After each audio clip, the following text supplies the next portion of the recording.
As many of us might expect, there is a substantial overlap between what is legal and what is moral.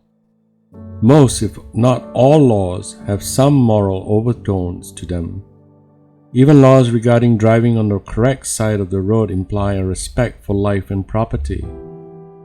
We rightly assume that the person who drives on the wrong side of the road ignores other similar traffic laws, has respect for neither life nor property. Most people hold that for laws to be valid, they must have some connection to widely shared moral principles. That is, a law that violates society's widely held values cannot be a valid one. Thus, in most cases, there is a significant connection between law and morality.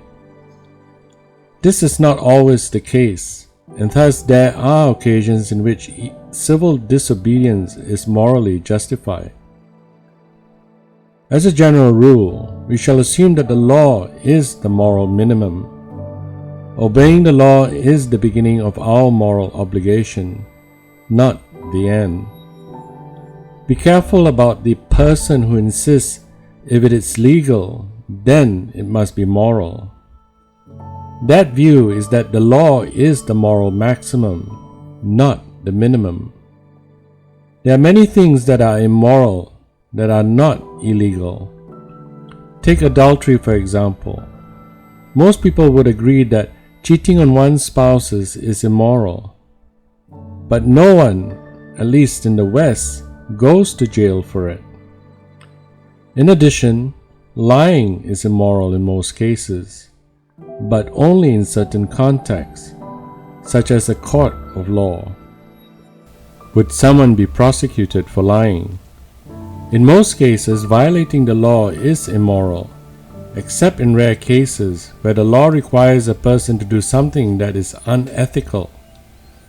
For example, if the law required physicians to perform abortions for everyone who requested one, many physicians would consider that that is an immoral law, and they would be free to engage in civil disobedience. That is, they would follow the norms of morality, violate the law, and take whatever consequences the law meted out. But cases of civil disobedience are somewhat rare today. But when they occur, the person may follow the biblical dictum, that is, we must obey God rather than human beings, found in Acts chapter 5 verse 29. So the law is the moral minimum.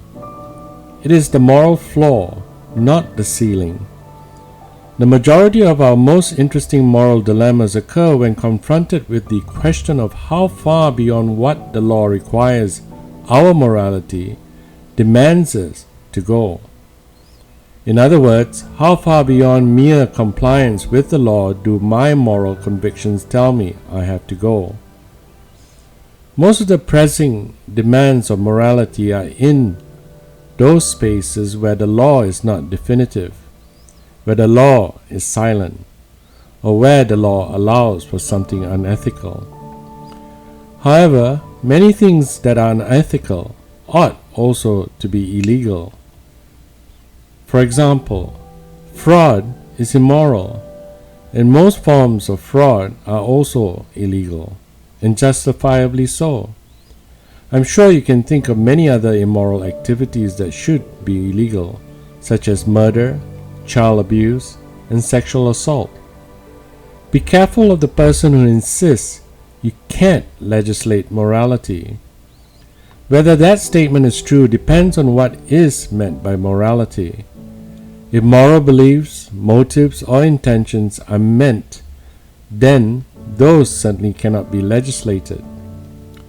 A person's genuine moral intent is changed by persuasion, not coercion, since intent has to do with one's freedom of choice. But if by morality one means moral behavior, then that can be and is legislated virtually every day around the world. But virtually every law is the imposition of someone's morality, given the overlap between most laws and the moral principles that undergird it.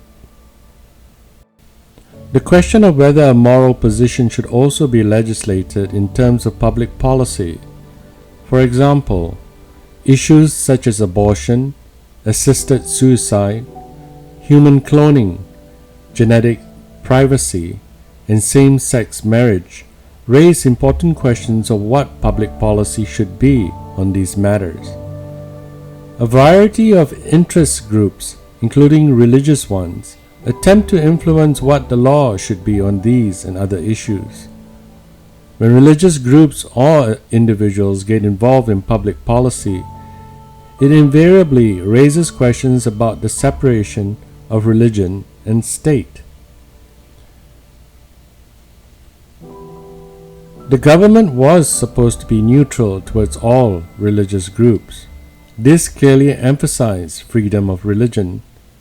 From the separation of religion and state, it did not follow that the state was to be neutral or hostile towards religion in general.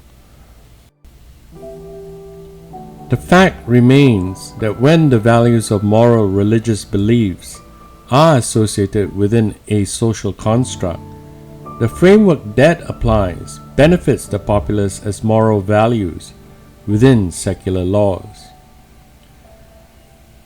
Every thoughtful person should be concerned about and interested in ethics, since it addresses the ultimate question about the good life, the good person, and the good society.